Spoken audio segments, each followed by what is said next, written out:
Hola, ¿qué tal? ¿Cómo les va? Hoy vamos a hablar sobre el cubismo. ¿Y qué es el cubismo? Bueno, primero debemos decir que el cubismo fue un movimiento artístico especialmente pictórico de vanguardia que surgió a partir de las investigaciones que Pablo Picasso y Fernand Léger iniciaron alrededor del año 1907.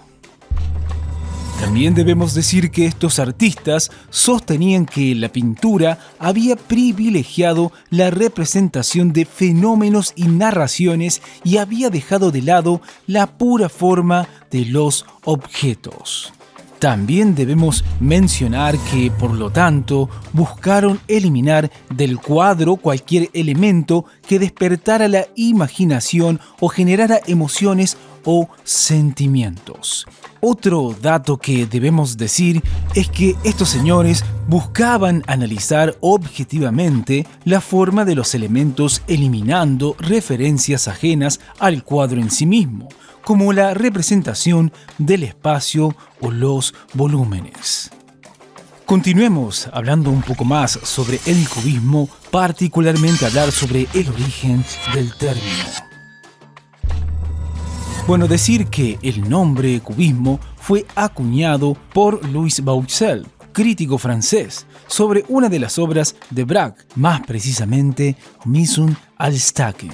También debemos decir y debemos agregar que este crítico, Louis, dijo en forma despectiva que se trataba de una pintura dispuesta por figuras geométricas y pequeños cubos. De esta forma se originó el concepto de cubismo.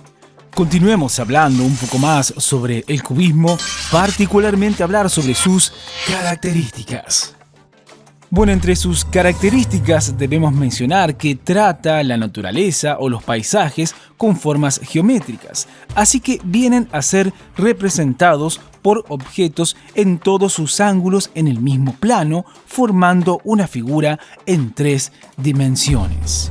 También decir que en el arte cubista predominan las líneas rectas modeladas básicamente por cubos y cilindros, dada la geometrización de las formas y volúmenes.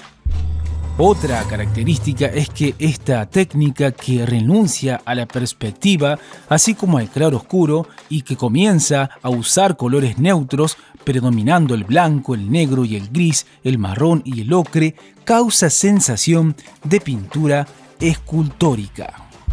Y la última característica a mencionar es que en el plano conceptual, el cubismo se puede considerar un arte que se centra en el ejercicio mental como una forma de expresar ideas. Sigamos hablando un poco más sobre estas características del cubismo, porque hay mucho más por conocer. Otra de sus características es que al romper con la perspectiva consagrada de las líneas de contorno, la naturaleza pasa a ser representada o retratada simplificadamente. En relación con lo dicho anteriormente, debemos decir que esto permite a una mayor abstracción de los atributos estéticos de la obra, al tiempo que rechaza la idea del arte como imitación de la naturaleza pura. Otra de las características del cubismo es que cabe citar que este estilo abandona distinciones entre forma y fondo o cualquier noción de profundidad. Las naturalezas muertas urbanas y los retratos son temas recursivos en este movimiento.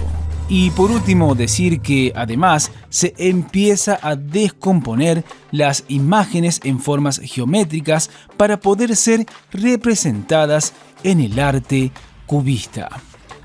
Sigamos hablando un poco más sobre el cubismo, particularmente hablar sobre sus fases. Bueno, primero decir que el movimiento cubista fue marcado por 3 fases: el cubismo escénico desde el año 1907 al 1909, el analítico desde el año 1910 al 1912 y el sintético a partir del año 1913 al 14. Comencemos con el cubismo escénico. Bueno, esta primera fase, también conocida como cubismo preanalítico, es considerada la fase inicial de este arte desde el año 1907 al 9, donde la principal base era el trabajo de Paul Cézanne, con fuerte influencia del arte africano debido al uso de formas simplificadas. La fase siguiente es el cubismo analítico. Esta fase se la considera como el cubismo puro y de difícil interpretación, donde las figuras son descompuestas a través del uso de diversas formas geométricas. Las obras impregnan los tonos monocromáticos con predominio del verde, marrón y el gris. Y la fase siguiente es el cubismo sintético. Decir que la gran característica de esta fase fue la introducción de la técnica del pegado para reconstruir las imágenes que antes eran totalmente descompuestas. Y lo último que diremos sobre esta fase es que, a diferencia del cubismo analítico, en esta etapa las imágenes pasan a mantener su fisonomía, pero de modo reducido, presentando solo lo que es esencial para su reconocimiento. Bueno, esto es todo por hoy. Como siempre les decimos, chequen los videos de nuestro canal que seguramente les serán de utilidad. ¡Hasta la próxima!